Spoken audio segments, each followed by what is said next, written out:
2025 637 number notification പ്രകാരം PSC പ്രസിദ്ധീകരിച്ചിരിക്കുന്ന ഒരു പോസ്റ്റായിരുന്നു superintendent welfare institution grade 1.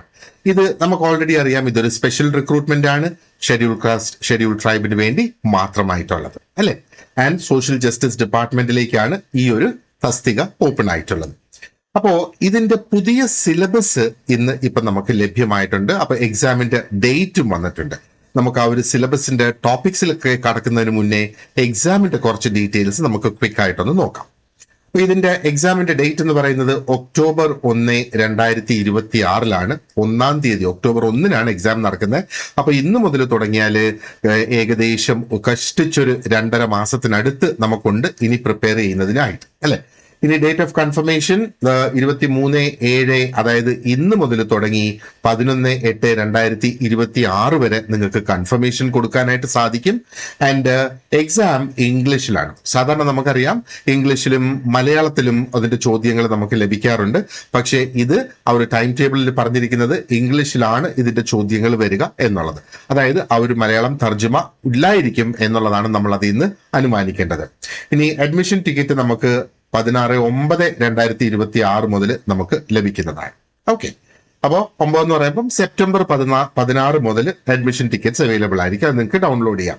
ഇനി ടോട്ടൽ ഇതിന് അപേക്ഷിച്ചിട്ടുള്ളത് 1580 പേര് മാത്രമേ ഈ ഒരു തസ്തികയ്ക്ക് അപേക്ഷിച്ചിട്ടുള്ളൂ. അപ്പോ നമ്പർ ഓഫ് ആപ്ലിക്കൻസ് വളരെ കുറവാണ്. നല്ലതുപോലെ ഒന്നാഞ്ഞു പിടിച്ചാൽ ഇതിലേക്ക് നമുക്ക് കയറിക്കൂടാൻ പറ്റും. റാങ്ക് ലിസ്റ്റിൽ കയറിക്കൂടാൻ വളരെയധികം സാധ്യതയുള്ള ഒരു നമ്പറാണ് നമ്മളിവിടെ ഈ കാണുന്ന 1580. ഇനി ഈ 1580 പേരും കൺഫർമേഷൻ കൊടുക്കുമോ? ഈ 1580 പേരും പരീക്ഷയ്ക്ക് അപ്പിയർ ചെയ്യുമോ? അങ്ങനെയാകുമ്പോൾ അതിന്റെ നമ്പർ വീണ്ടും കുറയും എന്നുള്ളതാണ്. അപ്പോൾ കോമ്പറ്റീഷൻ വളരെയധികം കുറഞ്ഞു നിൽക്കുന്ന ഒരു തസ്തിക തന്നെയാണ് നമ്മൾ ഇത് ഒന്ന് നോക്കിയാൽ. ഇനി നമുക്കിതിന്റെ സിലബസിലേക്ക് നമുക്കൊന്ന് കടക്കാം. അപ്പൊ പുതിയ സിലബസ് നമുക്ക് വന്നിട്ടുണ്ട്. ഇപ്പം ഫണ്ടമെന്റലി നമ്മൾ നോക്കുകയാണെന്നുണ്ടെങ്കിൽ ഈ ഒരു പുതിയ സിലബസ് എന്ന് പറയുന്നത് സോഷ്യൽ സയൻസസിനെ ബേസ് ചെയ്ത് തന്നെയാണ് വന്നിരിക്കുന്നത്.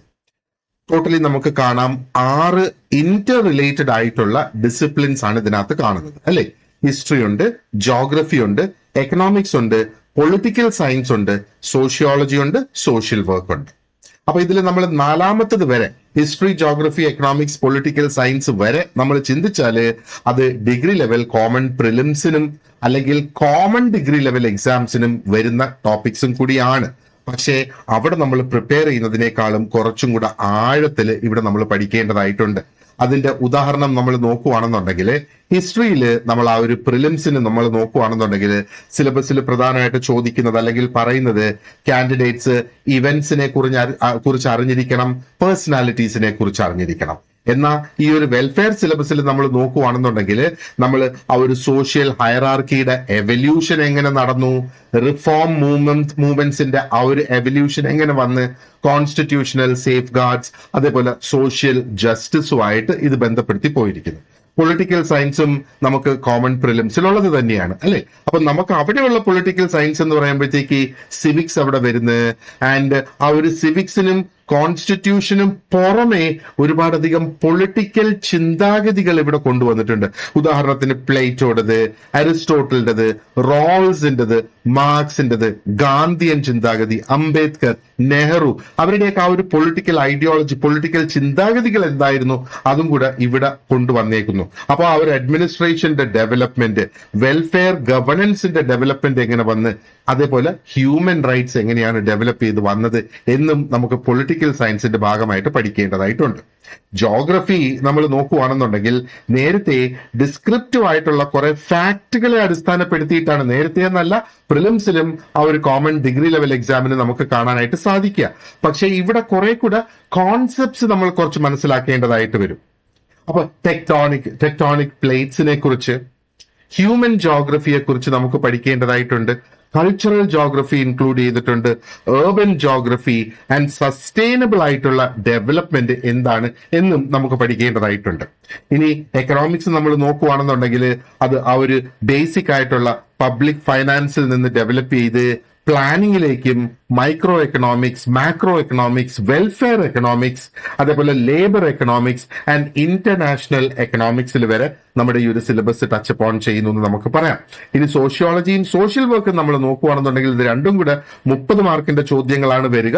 അത് നമ്മുടെ കോമൺ ഡിഗ്രി ലെവലിൽ ഇല്ലാത്ത സ്പെഷ്യലൈസ്ഡ് ആയിട്ടുള്ള സബ്ജക്റ്റുകൾ തന്നെയാണ്, അല്ലേ? അപ്പൊ ഈ പറഞ്ഞിരിക്കുന്ന സബ്ജക്റ്റുകൾ എല്ലാം കൂടെ നമ്മൾ നോക്കുകയാണെന്നുണ്ടെങ്കിൽ ഇതിനകത്ത് മെയിനായിട്ട് നമുക്ക് കാണാൻ കഴിയേണ്ട ഒരു സംഗതി എന്ന് പറയുന്നത് എങ്ങനെയാണ് സമൂഹങ്ങൾ അല്ലെങ്കിൽ സൊസൈറ്റീസ് ഇവോൾവ് ചെയ്തത്, എങ്ങനെയാണ് ആ ഒരു സർക്കാരുകൾ, ഗവൺമെന്റ്സ് ഫങ്ഷൻ ചെയ്യുന്നത്, എക്കണോമീസ് എങ്ങനെയാണ് പ്രവർത്തിക്കുന്നത്, അതെങ്ങനെ ഓപ്പറേറ്റ് ചെയ്യുന്നു, ആൻഡ് എങ്ങനെയാണ് ജനങ്ങൾ തങ്ങളിൽ അങ്ങോട്ടും ഇങ്ങോട്ടും ഇന്ററാക്ട് ചെയ്യുന്നത്, ആൻഡ് പ്രധാനമായിട്ടും എങ്ങനെയാണ് ആ ഒരു പ്രൊഫഷണൽ ആയിട്ടുള്ള വെൽഫെയർ ഇന്റർവെൻഷൻസ് അല്ലെങ്കിൽ പ്രൊഫഷണൽ ആയിട്ടുള്ള വെൽഫെയർ ഇടപെടലുകൾ എന്താ പറയേണ്ടത് ജനങ്ങളുടെ ജീവിതത്തിലും അതേപോലെ വൾണറബിൾ ആയിട്ടുള്ള ആ ഒരു കമ്മ്യൂണിറ്റീസിലും നമുക്ക് കൊണ്ടുവന്ന് ഉപയോഗിക്കാനായിട്ട് കഴിയും എന്നുള്ള വളരെ ഇൻട്രസ്റ്റിംഗ് ആയിട്ടുള്ള ഒരു ഒബ്സർവേഷൻ ആണ് ഇവിടെ നമ്മുടെ പുതിയ സിലബസിലെ മാർക്കുകൾ നമ്മൾ നോക്കുകയാണെന്നുണ്ടെങ്കിൽ. ഹിസ്റ്ററി നമ്മൾ നോക്കുകയാണെന്നുണ്ടെങ്കിൽ എങ്ങനെ സമൂഹം ഇവോൾവ് ചെയ്തു എന്നുള്ളതാണ് ഹിസ്റ്ററിയിൽ നമ്മൾ കൂടുതലും പഠിക്കുന്നത്. ആൻഡ് ഇവിടെ 25 മാർക്കിന്റെ ചോദ്യങ്ങളാണ് അവിടെ വരിക. അതായത് 25 ചോദ്യങ്ങൾ ഉണ്ടാകും എന്നർത്ഥം. ആൻഡ് 10 മോഡ്യൂൾസ് ആയിട്ടാണ് അതിന്റെ സിലബസ് കൊടുത്തിട്ടുള്ളത്. ഓക്കെ, വളരെ വാസ്റ്റ് ആയിട്ടുള്ള സിലബസ് ഒന്നുമല്ല, പക്ഷെ വളരെ വ്യക്തമായി കൃത്യമായിട്ട് ചൂസ് ചെയ്തിരിക്കുന്ന ടോപ്പിക്സ് ആണ് നമുക്ക് അതിനകത്ത് പഠിക്കാനായിട്ട് ഉള്ളത്. ജോഗ്രഫി നമ്മൾ നോക്കുകയാണെന്നുണ്ടെങ്കിലോ, ജോഗ്രഫി ഈ പറഞ്ഞതുപോലെ 15 മാർക്കുകളാണ് ചോദ്യങ്ങളാണ് വരിക. അതിലും 10 മോഡ്യൂൾസ് ഉണ്ട്. പക്ഷേ 15 ചോദ്യങ്ങൾ മാത്രമാണ് ജോഗ്രഫിയിൽ വരുന്നത്. അപ്പൊ പ്രധാനമായിട്ട് നമ്മളിവിടെ നോക്കുകയാണെങ്കിൽ എവിടെയാണ് ആ ഒരു സൊസൈറ്റി നിലനിൽക്കുന്നത്, എവിടെയാണ് സമൂഹങ്ങൾ എക്സിസ്റ്റ് ചെയ്യുന്നത്, ആൻഡ് എങ്ങനെയാണ് നമ്മുടെ ആ ഒരു എൻവയൺമെന്റ്, നമ്മുടെ അന്തരീക്ഷം, നമ്മൾ ജീവിക്കുന്ന സാഹചര്യങ്ങൾ ആ സൊസൈറ്റികളെ സ്വാധീനിക്കുന്നത് എങ്ങനെയാണെന്നുള്ളത് ജോഗ്രഫിക്കലി നമ്മൾ മനസ്സിലാക്കേണ്ടതായിട്ടുണ്ട്. ഇനി എക്കണോമിക്സ് നമ്മൾ നോക്കുകയാണെന്നുണ്ടെങ്കിൽ എങ്ങനെയാണ് നമുക്ക് വേണ്ട വിഭവങ്ങൾ, റിസോഴ്സസ് എങ്ങനെയാണ് നിർമ്മിക്കപ്പെടുന്നത്, പ്രൊഡ്യൂസ് ചെയ്യപ്പെടുന്നത്, അതെങ്ങനെ ഡിസ്ട്രിബ്യൂട്ട് ചെയ്യപ്പെടുന്നു, ആൻഡ് എങ്ങനെയാണ് അത് യൂട്ടിലൈസ് ചെയ്യുന്നത് അല്ലെങ്കിൽ അത് ഉപയോഗിക്കുന്നത്. അപ്പോ നമുക്ക് കാണാം ഇവിടെ എക്കണോമിക്സിനെ അടിസ്ഥാനപ്പെടുത്തി 10 ചോദ്യങ്ങളായിരിക്കും നമുക്ക് വരിക. അതിലും 10 മോഡ്യൂൾസ് ആണ് ഇവിടെ കൊടുത്തിട്ടുള്ളത്. എക്കണോമിക്സിനും 10 മോഡ്യൂൾസ് തന്നെയുണ്ട്. ഇനി അടുത്തത് പൊളിറ്റിക്കൽ സയൻസ് ആണ്. പൊളിറ്റിക്കൽ സയൻസിൽ 20 മാർക്കിന്റെ ചോദ്യങ്ങൾ വരുന്നത്, അവിടെയും 10 മോഡ്യൂൾസ് അതിനകത്ത് കൊടുത്തിട്ടുണ്ട്. അപ്പൊ പൊളിറ്റിക്കൽ സയൻസിൽ പ്രധാനമായിട്ട് എങ്ങനെയാണ് എന്താ പറയേണ്ടത് ആ ഒരു സമൂഹത്തെ ഗവേൺ ചെയ്യുന്നത്, ഓക്കെ, അതേപോലെ എങ്ങനെയാണ് അവകാശങ്ങൾ പ്രൊട്ടക്ട് ചെയ്യപ്പെടുന്നത്, ഇതാണ് പ്രധാനമായിട്ടും പൊളിറ്റിക്കൽ സയൻസിൽ നമുക്ക് നോക്കേണ്ടതായിട്ടുള്ളത്. ഈ 10 മോഡ്യൂൾസും കണക്ട് ചെയ്ത് ഒരൊറ്റ ആശയം നോക്കുകയാണെങ്കിൽ ഇതാണ് ഞാൻ ഈ പറഞ്ഞതുപോലെ. അടുത്തത് സോഷ്യോളജി വരുന്നത് 15 മാർക്കിന്റെ ചോദ്യങ്ങൾ, അവിടെയും 10 മോഡ്യൂൾസ് തന്നെയാണ് അവിടെയുള്ളത്. അപ്പോ സോഷ്യോളജിയിൽ എങ്ങനെയാണ് ആൾക്കാര്, എങ്ങനെയാണ് ഇൻസ്റ്റിറ്റ്യൂഷൻസ് അല്ലെങ്കിൽ സ്ഥാപനങ്ങള്, എങ്ങനെയാണ് ഒരു സൊസൈറ്റിയുടെ സ്ട്രക്ചേഴ്സ്, സൊസൈറ്റിയുടെ ഘടന എങ്ങനെ ഫങ്ഷൻ ചെയ്യുന്നു എന്നൊക്കെയുള്ളതാണ് നമുക്ക് അതിനകത്ത് പഠിക്കേണ്ടതായിട്ടുള്ളത്.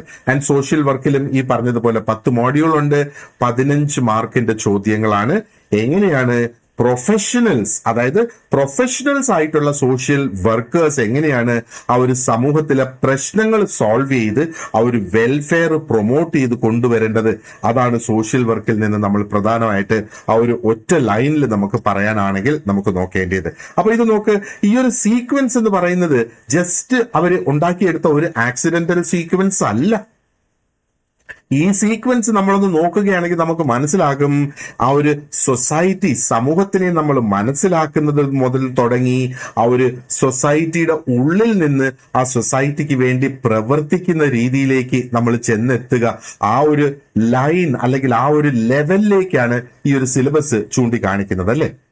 ഇനി ഒരു സോഷ്യൽ ജസ്റ്റിസ് ഡിപ്പാർട്ട്മെന്റിലെ ഒരു സൂപ്പറിൻറ്റൻഡന്റ് എന്ന് പറയുമ്പോഴത്തേക്ക് ഈ ഒരു ഇന്റഗ്രേറ്റഡ് ആയിട്ടുള്ള ഒരു അപ്രോച്ച് എടുത്ത് ഈ സിലബസ് തയ്യാറാക്കിയപ്പോൾ തന്നെ അതിൽ നിന്ന് ഓരോ കാൻഡിഡേറ്റ്സിനെയും അവർ സന്നദ്ധമാക്കിയാണ് ഏതൊക്കെ ഏരിയാസിൽ ഹിസ്റ്റോറിക്കൽ ആയിട്ടുള്ള, സോഷ്യൽ ആയിട്ടുള്ള, എക്കണോമിക് ആയിട്ടുള്ള, പൊളിറ്റിക്കൽ ആയിട്ടുള്ള ആൻഡ് ഈ സോഷ്യൽ വർക്ക് എന്ന പ്രൊഫഷണൽ നോളജ് അവരുടെ ആ ഒരു എഫക്റ്റീവ് ആയിട്ടുള്ള ആ ഒരു വെൽഫെയർ അഡ്മിനിസ്ട്രേഷന് വേണ്ടിയിട്ട് ആവശ്യമായ ഘടകങ്ങൾ ആണ് ഇത്. ഇവിടെ നമ്മൾ ഒരു കാര്യം ഓർക്കേണ്ടതെന്ന് പറഞ്ഞാൽ നമുക്ക് ഓൾറെഡി അറിയാം, ഇത് ഒരു എൻട്രി ലെവൽ പൊസിഷൻ അല്ല. ഇത് ഒരു ക്ലറിക്കൽ ലെവലിൽ വരുന്ന ഒരു പൊസിഷനിലേക്കല്ല ഈ ആളിനെ എടുക്കുന്നത്, അല്ലെങ്കിൽ ഈ ഒരു പരീക്ഷയ്ക്ക് നിങ്ങൾ പങ്കെടുക്കുന്നത്.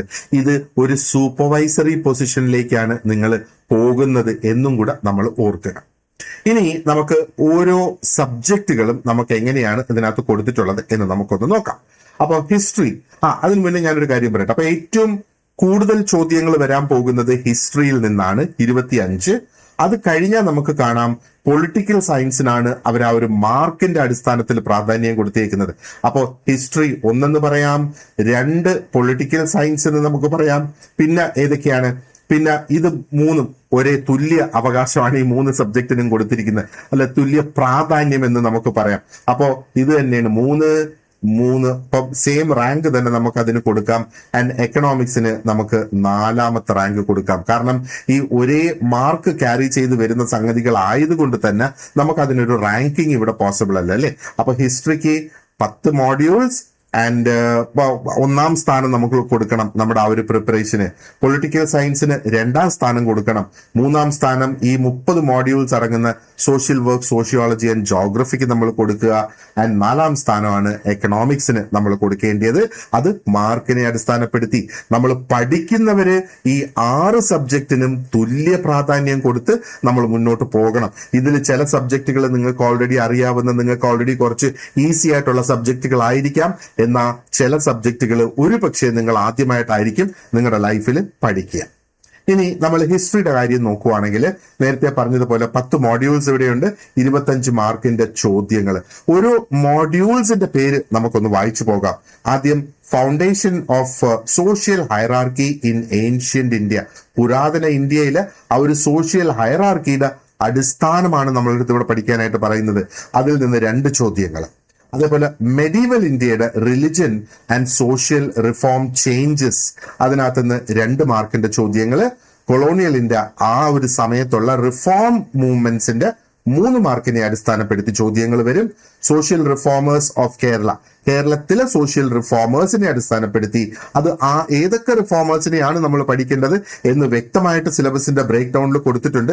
ഞാനത് വീഡിയോയിൽ ഉൾപ്പെടുത്തുന്നില്ല, അല്ലെങ്കിൽ വീഡിയോ വളരെ ലോങ് ആയി പോകും എന്നുള്ളത് കൊണ്ടാണ്. അവിടെയും 3 മാർക്കിന്റെ ചോദ്യങ്ങൾ. പിന്നെ nationalist movement and social justice, അതിൽ 3 മാർക്കിന്റെ ചോദ്യങ്ങൾ. പിന്നെ temple entry and civil rights movement in Kerala, 3 മാർക്കിന്റെ ചോദ്യങ്ങൾ. പോസ്റ്റ് ഇൻഡിപെൻഡൻസ് ഇന്ത്യ, അവിടെ കോൺസ്റ്റിറ്റ്യൂഷണൽ സേഫ് ഗാർഡ്സിനെ അടിസ്ഥാനപ്പെടുത്തി 2 ചോദ്യങ്ങൾ ഉണ്ടാകും. Social justice in modern Kerala, അതിനെ അടിസ്ഥാനപ്പെടുത്തി 3 ചോദ്യങ്ങൾ അവിടെ ഉണ്ടാകും. ആൻഡ് കോണ്ടംപററി, അതായത് ഇന്നത്തെ കാലത്ത് നിലനിൽക്കുന്ന ചാലഞ്ചസും അതേപോലെ എന്തൊക്കെയാണ് മൂവ്മെന്റ്സ് നടക്കുന്നത് അതിനെ അടിസ്ഥാനപ്പെടുത്തി 2 ചോദ്യങ്ങൾ. ആൻഡ് പെർസ്പെക്ടിവ്സ്, ഫ്യൂച്ചർ ഡയറക്ഷൻസ്, ഭാവിയിൽ ഇനി എന്തൊക്കെയാണ് സംഭവിക്കുന്നത്, അല്ലെങ്കിൽ എന്തൊക്കെയാണ് നമുക്ക് നമ്മുടെ മുന്നിലുള്ള ആ ഒരു നിർദ്ദേശങ്ങൾ എന്നുള്ളതും കൂടെ പഠിക്കുക. അതിനെ 2 മാർക്കിനെ അടിസ്ഥാനപ്പെടുത്തിയിട്ടുള്ള ചോദ്യങ്ങൾ ഇവിടെ വരും. അപ്പോ നമ്മൾ ഈ ഒരു സിലബസ് നമ്മൾ നോക്കുകയാണെന്നുണ്ടെങ്കിൽ ഇത് പുരാതന കാലത്തെ രാജാക്കന്മാരെ കുറിച്ചോ അല്ലെങ്കിൽ അവര് നേതൃത്വം നൽകിയ യുദ്ധങ്ങളെ കുറിച്ചോ ഒന്നും ഇവിടെ പഠിക്കാനായിട്ട് നമ്മളടുത്ത് ആവശ്യപ്പെടുന്നില്ല.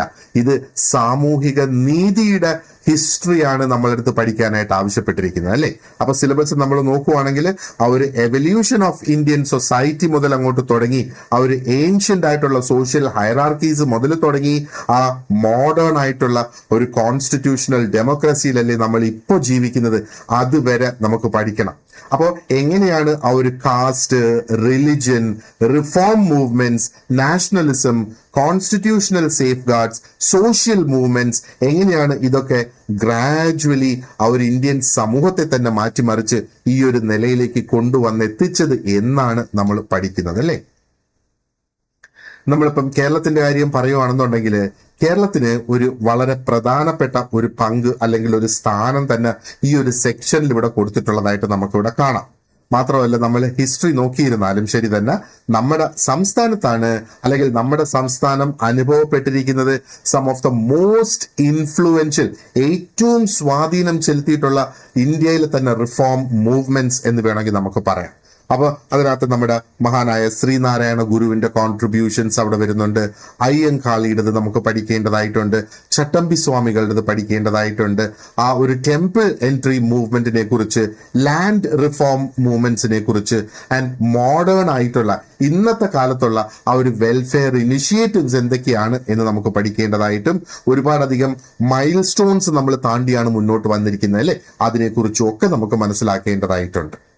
ആൻഡ് ഈ ഒരു എന്താ പറയേണ്ടത്, ഇതിന്റെ ആ ഒരു ക്ലാസ് നമ്മൾ അറ്റൻഡ് ചെയ്ത് അല്ലെങ്കിൽ അതിന്റെ നോട്ട്സ് നമ്മൾ വായിച്ച് അത് പഠിക്കുമ്പോൾ, അല്ലെങ്കിൽ ഇത്രയും ടോപ്പിക്സ് നമ്മൾ പഠിച്ചു കഴിയുമ്പോഴത്തേക്കും യു വിൽ അണ്ടർസ്റ്റാൻഡ് എങ്ങനെയാണ് നൂറ്റാണ്ടുകളുടെ ആ ഒരു സ്ട്രഗിൾ ഇന്നത്തെ ആ ഒരു വെൽഫെയർ സ്റ്റേറ്റിനെ രൂപപ്പെടുത്തി എടുത്തിരുന്നത്, ആൻഡ് എന്തുകൊണ്ട് നമ്മളുടെ ആ ഒരു സോഷ്യൽ ജസ്റ്റിസ്, സാമൂഹിക നീതി എന്ന് പറയുന്നത് ഇപ്പോഴും ആ ഒരു പബ്ലിക് അഡ്മിനിസ്ട്രേഷന്റെ ഗൈഡൻസ് ആയിട്ട് നിലനിൽക്കുന്നു എന്ന് നമുക്ക് വ്യക്തമായിട്ട് മനസ്സിലാക്കാനായിട്ട് സാധിക്കും.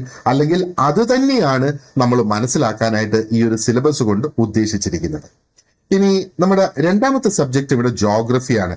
ഇതിലും 10 മോഡ്യൂൾസ് ഉണ്ട്. അപ്പൊ നമ്മൾ നോക്കിയാൽ ഫിസിക്കൽ ജോഗ്രഫി 2 മാർക്കിന്റെ ചോദ്യങ്ങൾ, ക്ലൈമറ്റോളജി 2 മാർക്കിന്റെ ചോദ്യങ്ങൾ, ഓഷ്യനോഗ്രാഫി 1 ചോദ്യം, ആൻഡ് ബയോജിയോഗ്രാഫി അതിൽ 1 ചോദ്യം, ജോഗ്രഫി ഓഫ് ഇന്ത്യ 2 ചോദ്യം, ഹ്യൂമൻ ജോഗ്രഫി 2 ചോദ്യം, എക്കണോമിക് ജോഗ്രഫി 1 ചോദ്യം, കൾച്ചറൽ ജോഗ്രഫി 1 ചോദ്യം, ജോഗ്രഫി ഓഫ് കേരള 2 ചോദ്യം, ഏർബൻ ജോഗ്രഫി 1 ചോദ്യം. അപ്പൊ നോക്കി 10 മോഡ്യൂൾ എന്ന് ഞാനിവിടെ പറയുമ്പോഴും അത്ര വലിയ വാസ്റ്റ് ആയിട്ടുള്ള മോഡ്യൂൾസ് അല്ല ഇത്.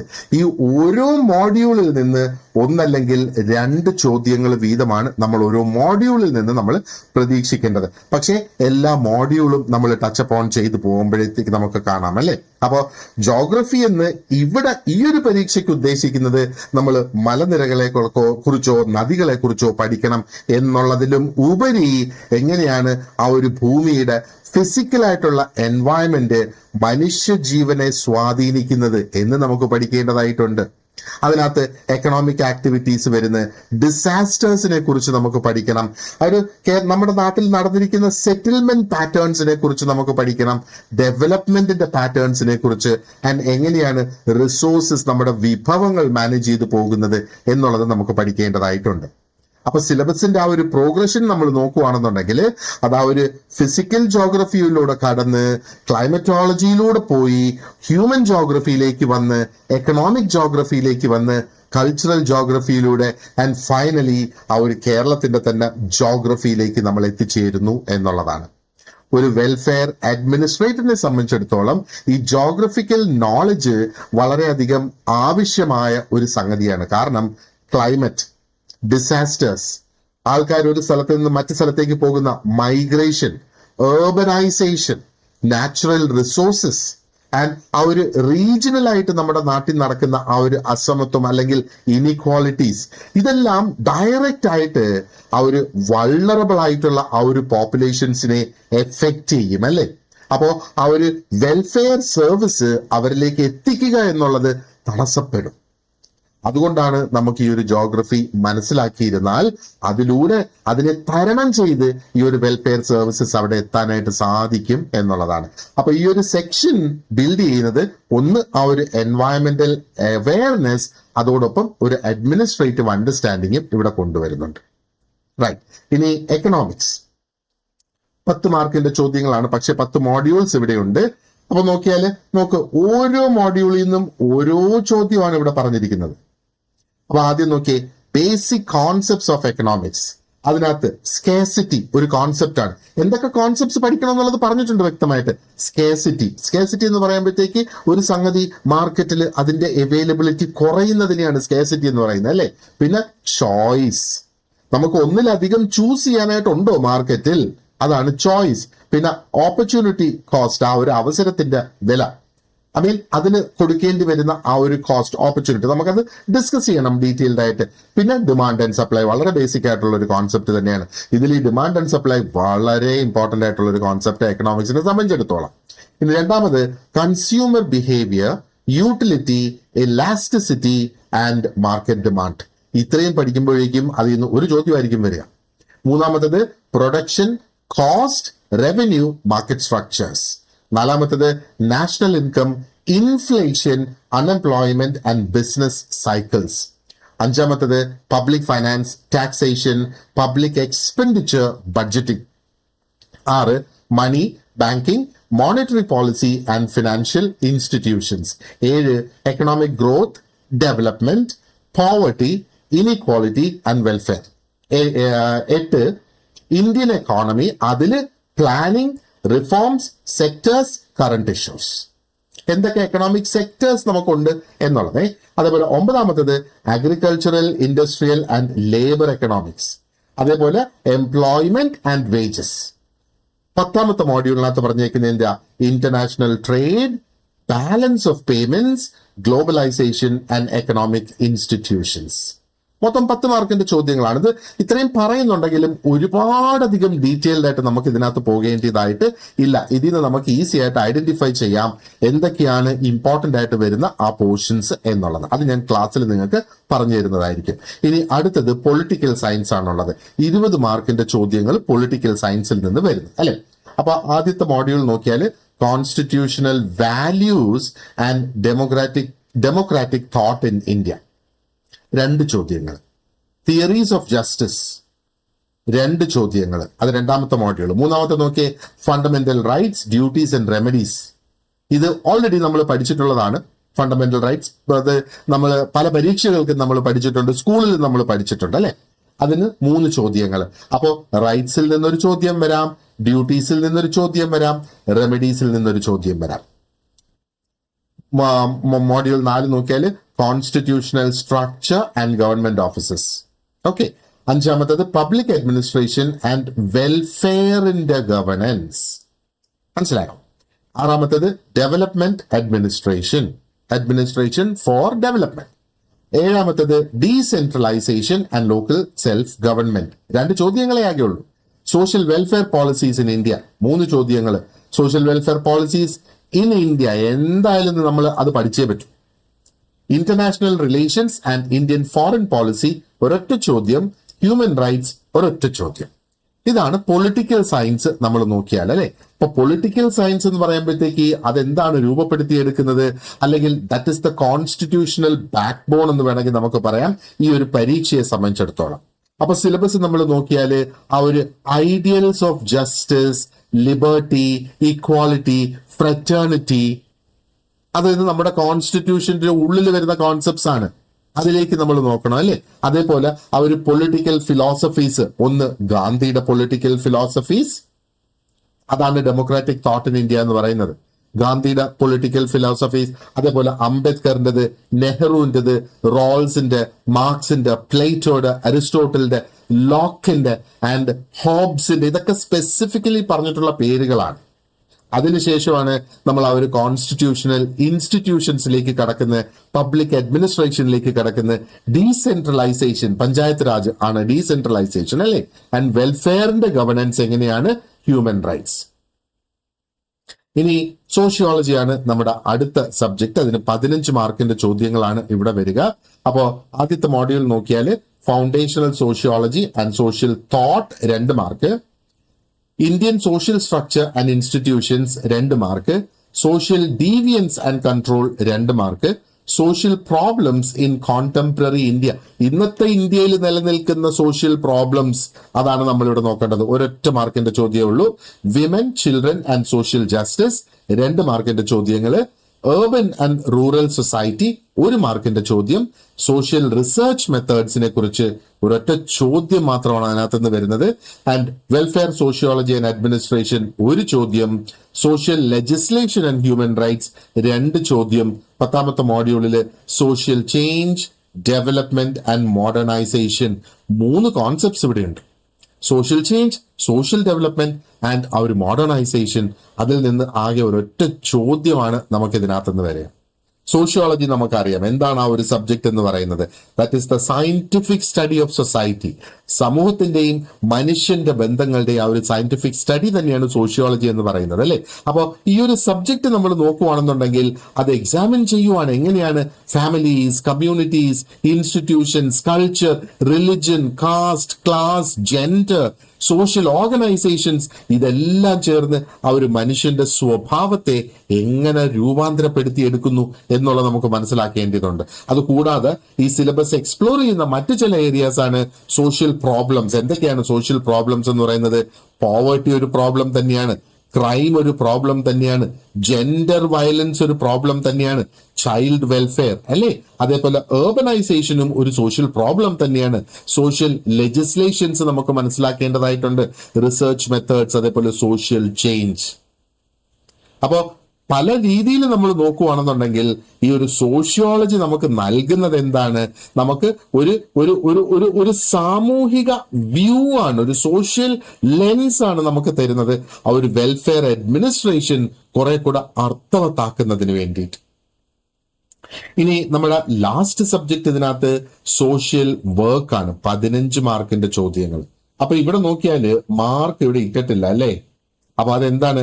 മറ്റെല്ലാ സബ്ജക്റ്റിനും മാർക്ക് കൊടുത്തിട്ടുണ്ട്, പക്ഷേ ഈ ഇന്ന് വന്ന ഈ പുതിയ സിലബസിൽ ഇവിടെ ടോട്ടൽ 15 മാർക്ക് എന്ന് മാത്രമേ പറഞ്ഞിട്ടുള്ളൂ. ഓരോ മോഡ്യൂൾ വൈസുള്ള മാർക്ക് അതിനകത്ത് ലിസ്റ്റ് ചെയ്തിട്ടില്ല. അവർ ലിസ്റ്റ് ചെയ്യാൻ മറന്നുപോയതാണോ അതോ മനഃപൂർവ്വം ഇതിനകത്ത് ഇൻഡിവിജ്വൽ മോഡ്യൂൾസിന് മാർക്ക് അസൈൻ ചെയ്യണ്ട എന്ന് വിചാരിച്ചതാണോ എന്ന് നമുക്ക് ഇപ്പോ മനസ്സിലാക്കാനായിട്ട് പറ്റില്ല. പക്ഷേ എന്തായിരുന്നാലും എല്ലാ മോഡ്യൂൾസിനും തുല്യ പ്രാധാന്യം കൊടുത്ത് നമ്മൾ മുന്നോട്ട് പോവുക എന്നുള്ളതാണ്. അപ്പോൾ ആദ്യം തന്നെ ആ ഒരു സോഷ്യൽ വർക്കിനുള്ള introduction, history of social welfare and social work. നോക്ക്, സോഷ്യൽ വെൽഫെയർ ഡിഫറെന്റ് ആണ്, സോഷ്യൽ വർക്ക് ഡിഫറെന്റ് ആണ്. അതേപോലെ values and ethics in social work, പിന്നെ process in social work practice. Social work practice ചെയ്യുന്നതിന്റെ ആ ഒരു പ്രോസസ് എന്താണെന്നുള്ളത്. And theories and approaches of for social work practice, working with individuals, groups and communities. Okay, അപ്പോ ഇതൊക്കെ social work practice methods ആണ്. അതേപോലെ social welfare administration ഇവിടെ separate ആയിട്ട് കൊടുത്തിട്ടുണ്ട്. സോഷ്യൽ വർക്ക് റിസർച്ചും ഇതിനകത്തുണ്ട്. Skills four social work practice അതൊരു separate module ആയിട്ട് തന്നെയാണ് ഇതിനകത്ത് കൊടുത്തിട്ടുള്ളത്. And practice settings of social work അതും ഒരു സെപ്പറേറ്റ് മോഡ്യൂൾ ആയിട്ട് അതിനകത്ത് കൊടുത്തിട്ടുണ്ട്. സാധാരണഗതിയിൽ ഈ സ്കിൽസും പ്രാക്ടീസ് സെറ്റിംഗ്സും എന്നൊക്കെ പറയുന്നത് ആ ഒരു ഇൻട്രൊഡക്ഷൻ എന്ന മോഡ്യൂളിൽ കൊടുത്ത് കാണുന്നതായിട്ട് സാധാരണഗതിയിൽ നമുക്ക് കാണാം. പക്ഷേ ഇതൊക്കെ സെപ്പറേറ്റ് മോഡ്യൂൾസ് ആയിട്ട് ഇവിടെ കൊടുത്തിരിക്കുക. അപ്പോൾ സിലബസിനകത്ത് ഒരുപാടധികം ഒന്നുമില്ല നമുക്ക് പഠിക്കാനായിട്ട് compare to other exams. Okay, പക്ഷേ ഇമ്പോർട്ടന്റ് ആയിട്ടുള്ളത് എല്ലാം ഇതിൽ നമുക്ക് കവർ ചെയ്യേണ്ടതായിട്ടുണ്ട്. അപ്പൊ സോഷ്യൽ വർക്കാണ് ശരിക്കും ആ ഒരു കോർ ആയിട്ടുള്ള പ്രൊഫഷണൽ സബ്ജക്റ്റ് എന്നുള്ളത് ഈ ഒരു പരീക്ഷയ്ക്ക് വേണ്ടി. കാരണം ഈ സോഷ്യൽ വർക്കിൽ നമ്മൾ പഠിക്കുന്ന സംഗതികളാണ് ശരിക്കും നിങ്ങൾ പ്രാക്ടീസ് ചെയ്യാനായിട്ട് പോകുന്നത്. ഓക്കെ, അപ്പോ മറ്റ് സബ്ജക്ട്സ് എന്ന് പറഞ്ഞാൽ അത് സമൂഹത്തെ എക്സ്പ്ലെയിൻ ചെയ്യുന്ന, ഫോർ എക്സാമ്പിൾ സോഷ്യോളജി. സോഷ്യൽ വർക്കിലൂടെ നമ്മൾ മനസ്സിലാക്കുന്ന എന്താണ്, എങ്ങനെയാണ് പ്രൊഫഷണലി ആൾക്കാരുടെ ജീവിതങ്ങൾ മെച്ചപ്പെടുത്തുന്നതിന് വേണ്ടിയിട്ട് നമുക്ക് ഇന്റർവീൻ ചെയ്യാൻ അല്ലെങ്കിൽ ഇടപെടാൻ കഴിയുക എന്നുള്ളത്. അപ്പോൾ ഈ സിലബസിൽ നമ്മൾ നോക്കുകയാണെന്നുണ്ടെങ്കിൽ അതിന്റെ പിന്നിലുള്ള ഫിലോസഫി ഉണ്ട്, വാല്യൂസ് ഉണ്ട്, എത്തിക്സ് ഉണ്ട്, തിയറീസ് ഉണ്ട്, മെത്തേഡ്സ് ഉണ്ട്, സ്കിൽസ് ഉണ്ട്, അഡ്മിനിസ്ട്രേഷൻ ഇവിടെ പറയുന്നുണ്ട്, റിസർച്ച് പറയുന്നുണ്ട്, ആൻഡ് ആ ഒരു പ്രാക്ടീസ് സെറ്റിംഗ്സും പറയുന്നുണ്ട് അല്ലേ, ആ ഒരു പ്രൊഫഷണൽ സോഷ്യൽ വർക്ക് എന്ന് പറയുമ്പോഴത്തേക്ക്. അതേപോലെ ഇതിനകത്ത് ഓൾറെഡി എക്സ്പ്ലെയിൻ ചെയ്തിട്ടുണ്ട് എങ്ങനെയാണ് സോഷ്യൽ വർക്കേഴ്സ് ഇൻഡിവിജ്വൽസുമായിട്ട്, അതാണ് ഇത് working with individuals, groups and communities. എങ്ങനെയാണ് വ്യക്തികൾക്ക് വേണ്ടി ചെയ്യുമ്പോൾ എങ്ങനെയാണ് സോഷ്യൽ വർക്ക് വരേണ്ടത്, ഒരു ഗ്രൂപ്പിന് വേണ്ടി ചെയ്യുമ്പോൾ എങ്ങനെയാണ്, ഒരു സമൂഹത്തിന് വേണ്ടി ചെയ്യുമ്പോൾ എങ്ങനെയാണ് ഇത് വരേണ്ടത് എന്നുള്ളത്. ഒരു വെൽഫെയർ ഇൻസ്റ്റിറ്റ്യൂഷന്റെ ഒരു സൂപ്പറിൻറ്റൻഡന്റ് എന്ന് പറയുമ്പോൾ ഈ ഒരു സബ്ജക്റ്റ് ഡയറക്റ്റ് ആയിട്ട് നിങ്ങളുടെ ആ ഒരു പ്രൊഫഷണൽ റോളിന്റെ ഒരു റിഫ്ലക്ഷൻ ആണ്.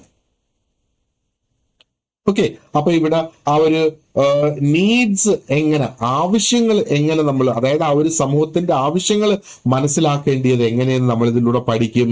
എങ്ങനെയാണ് നമ്മൾ അവർക്ക് വേണ്ടി ഒരു പദ്ധതി ഇന്റർവെൻഷൻ തയ്യാറാക്കേണ്ടത്, എങ്ങനെയാണ് ഈ സ്ഥാപനങ്ങളെ മാനേജ് ചെയ്യേണ്ടത്, എങ്ങനെയാണ് വെൽഫെയർ സർവീസസ് ഏകോപിപ്പിച്ച് കോർഡിനേറ്റ് ചെയ്ത് കൊണ്ടുവരേണ്ടത് എന്ന് നമ്മൾ പഠിക്കും. ആ ഒരു പ്രൊഫഷണൽ എത്തിക്സ് എപ്പോഴും നിലനിർത്തേണ്ട ആ ഒരു ആവശ്യകത എന്താണ് എന്ന് നമ്മൾ പഠിക്കും. ആൻഡ് വൾണറബിൾ ആയിട്ടുള്ള ഇൻഡിവിജ്വൽസിന്റെ അവകാശങ്ങൾ എങ്ങനെയാണ് സംരക്ഷിക്കേണ്ടത്, അല്ലെങ്കിൽ എന്തുകൊണ്ട് അത് സംരക്ഷിക്കണം എന്നൊക്കെയുള്ള കാര്യങ്ങൾ നമ്മൾ പഠിക്കും എന്നുള്ളതാണ്. അപ്പോ സോഷ്യൽ വർക്ക് ഈ ഒരു സബ്ജക്ട് നമ്മൾ നോക്കുകയാണെന്നുണ്ടെങ്കിൽ it is the bridge between knowledge and practice, between policy and people. അപ്പോ നോളജിനെയും പ്രാക്ടീസിനെയും കണക്ട് ചെയ്യുന്ന സബ്ജക്റ്റ് ആണ് സോഷ്യൽ വർക്ക്. അതേപോലെ ആ ഒരു പോളിസിയെയും ആൾക്കാരെയും തങ്ങളിൽ കണക്ട് ചെയ്യുന്ന ഒന്നാണ് സോഷ്യൽ വർക്ക് എന്ന് പറയുന്നത്. അതുകൊണ്ട് തന്നെയാണ് ഈ ഒരു പരീക്ഷയുടെ ക്വാളിഫിക്കേഷനിൽ പറഞ്ഞിട്ടുണ്ടല്ലേ, ഏത് ഡിഗ്രി ഉള്ളവർക്ക് അപ്ലൈ ചെയ്യാം, പക്ഷേ അവർക്കൊരു MSW കൂടി അവിടെ ഉണ്ടായിരിക്കണം എന്നുള്ളത് ആ ഒരു നോട്ടിഫിക്കേഷനിൽ പറഞ്ഞിട്ടുണ്ട്. അപ്പോ നമ്മൾ പൊതുവെ പറയുവാണെന്നുണ്ടെങ്കിൽ ഈ ഒരു സിലബസ് ഒരു വളരെ വ്യക്തമായ ഒരു ഉദ്ദേശത്തോടു കൂടി മനഃപൂർവ്വം തയ്യാറാക്കിയെടുത്തിട്ടുള്ള ഒന്നാണ്. ഓരോ സബ്ജക്റ്റും നമ്മളിവിടെ നോക്കുകയാണെങ്കിൽ ഒരൊറ്റ പ്രധാനപ്പെട്ട മെയിൻ ഒബ്ജക്റ്റീവിലേക്കാണ് അത് വിരൽ ചൂണ്ടി കാണിക്കുന്നത്. അതായത് വളരെ കമ്പീറ്റന്റ് ആയിട്ടുള്ള വെൽഫെയർ അഡ്മിനിസ്ട്രേറ്റേഴ്സിനെ ക്രിയേറ്റ് ചെയ്തെടുക്കുക. ആൻഡ് ഈ അഡ്മിനിസ്ട്രേറ്റേഴ്സിന് ഒരുപാടധികം ഹിസ്റ്റോറിക്കൽ അവയർനെസ് ഉണ്ടായിരിക്കണം, ജോഗ്രഫിക്കൽ അണ്ടർസ്റ്റാൻഡിങ് ഉണ്ടാകണം, അവർ എക്കണോമിക് റീസണിങ് അവർ അറിഞ്ഞിരിക്കണം, കോൺസ്റ്റിറ്റ്യൂഷണൽ വാല്യൂസ് എന്താണ് എന്ന് അറിഞ്ഞിരിക്കണം, അവർ സോഷ്യോളജിക്കൽ ഇൻസൈറ്റ് ഉണ്ടായിരിക്കണം, ആൻഡ് പ്രൊഫഷണൽ ആയിട്ടുള്ള സോഷ്യൽ വർക്ക് സ്കിൽസും ഉണ്ടായിരിക്കണം എന്നുള്ളതാണ്. അപ്പോൾ ഓരോ മോഡ്യൂളിലും നമ്മൾ കടന്നു പോകുന്നതനുസരിച്ച് അല്ലെങ്കിൽ ക്ലാസ്സിൽ നമ്മൾ ആ ഒരു കോൺസെപ്ച്വൽ ക്ലാരിറ്റി കൊണ്ടുവരും. അതേപോലെ എക്സാം ഓറിയന്റഡ് ആയിട്ടായിരിക്കും ക്ലാസ്സുകൾ വരിക. ഒരുപാട് വാരി വലിച്ച് ആവശ്യമില്ലാത്ത ടോപ്പിക്സ് നമ്മൾ പഠിക്കേണ്ടതായിട്ടില്ല. ആ ഒരു പ്രാക്ടിക്കൽ റെലവൻസ് കണ്ട് അങ്ങനെയായിരിക്കും ഞാൻ ഇനി ക്ലാസ്സുകൾ ഇതിനു വേണ്ടിയിട്ട് തയ്യാറാക്കുക. അപ്പൊ നമ്മുടെ കോഴ്സിന് ജോയിൻ ചെയ്യുകയാണെങ്കിൽ ആ ഒരു കോഴ്സ് കംപ്ലീറ്റ് ആകുമ്പോഴത്തേക്ക് ഈ ഒരു കേരള PSC എക്സാമിന് മാത്രമല്ല നിങ്ങൾ പ്രിപ്പയർഡ് ആവുക, you will also be a person with a very deep understanding of the principles that actually guide society and welfare administration in India. So let's begin a journey. Okay, right. So ക്ലാസ്സിന് സംബന്ധമായിട്ട് എന്നെ contact ചെയ്യണമെങ്കിൽ ഈ ഒരു നമ്പറിൽ നിങ്ങൾക്ക് contact ചെയ്യാം. ഇത് ഞാൻ ഈ ഒരു വീഡിയോയുടെ ഡിസ്ക്രിപ്ഷൻ ബോക്സിൽ കൊടുത്തിട്ടുണ്ടാകും. അതേപോലെ ഒരു ജനറൽ സ്റ്റഡി ഗ്രൂപ്പ് നമ്മൾ വാട്സാപ്പിൽ ക്രിയേറ്റ് ചെയ്തിട്ടുണ്ട്. അതിന്റെ ലിങ്കും ഞാൻ ഈ ഒരു ഡിസ്ക്രിപ്ഷൻ ബോക്സിൽ കൊടുത്തിട്ടുണ്ടാകും. അപ്പോൾ ആ ഒരു സ്റ്റഡി ഗ്രൂപ്പിൽ നിങ്ങൾ ജോയിൻ ചെയ്താൽ അവിടെ നിന്ന് കോഴ്സിനെ കുറിച്ചുള്ള കൂടുതൽ ഡീറ്റെയിൽസ് നിങ്ങൾക്ക് മനസ്സിലാക്കാം, സാമ്പിൾ ക്ലാസ്സസ് നിങ്ങൾക്ക് അവിടെ നിന്ന് ആവശ്യപ്പെടാം. അതിന് എന്തെങ്കിലും ഡൗട്ടുകൾ പരീക്ഷയെ കുറിച്ചോ പോസ്റ്റിനെ കുറിച്ചോ കോഴ്സിനെ കുറിച്ചോ നിങ്ങൾക്കുണ്ടെങ്കിൽ അതും നിങ്ങൾക്ക് അവിടെ ചോദിക്കാം. അതിനെല്ലാം ഞാൻ നിങ്ങൾക്ക് ഉത്തരം തരുന്നതായിരിക്കും. Okay, so thank you very much for watching this video and you have an excellent day ahead. Wish you all the very best.